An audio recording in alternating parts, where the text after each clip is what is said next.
à nous, Arsène. Je vais vous faire la lecture du DLS 4 du 2 juillet, intitulé Le corps humain est bon. Dieu, sans tenir compte des temps d'ignorance, annonce maintenant à tous les hommes, en tout lieu, qu'il est à se repentir, parce qu'il a fixé un jour où il jugera le monde selon la justice, par l'homme qu'il a désigné, ce dont il a donné à tous une preuve certaine en le ressuscitant des morts. Lorsqu'ils entendirent parler de résurrection des morts, les uns se moquèrent. Acte 17, versets 30 à 32. Il y a de très nombreuses traditions religieuses qui croient que le corps humain est mauvais. Ils regardent le corps humain tel une prison cruelle pour l'âme qui est pure.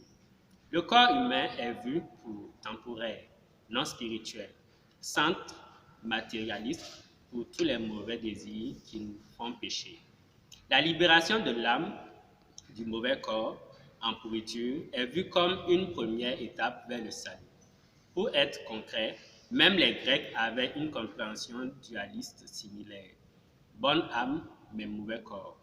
Dans le passage des Actes, nous avons une image de Paul qui prêche aux grands philosophes d'Athènes. Ils écoutaient et se sont intéressés beaucoup à ce que Paul disait.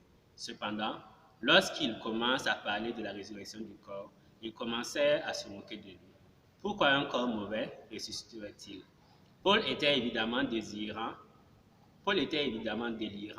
pensait-il. Pourtant, le christianisme est une religion non intuitive. Oui, le corps humain est une part intégrale de la personne humaine. Nous subdivisons souvent la personne humaine en corps, pensée et esprit, mais cette subdivision est simplifiée et sans apport. Nous sommes un ensemble entier. Dieu a créé le corps humain avant la chute. Et avec toute la création, il dit que cela était très bon. Genèse 1, verset 31. Oui, le corps a été corrompu par la rébellion de l'homme.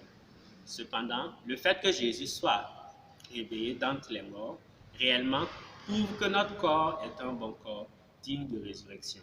La résurrection prouve que les hommes auront de parfaits corps après la mort, quoique dans une certaine forme différente.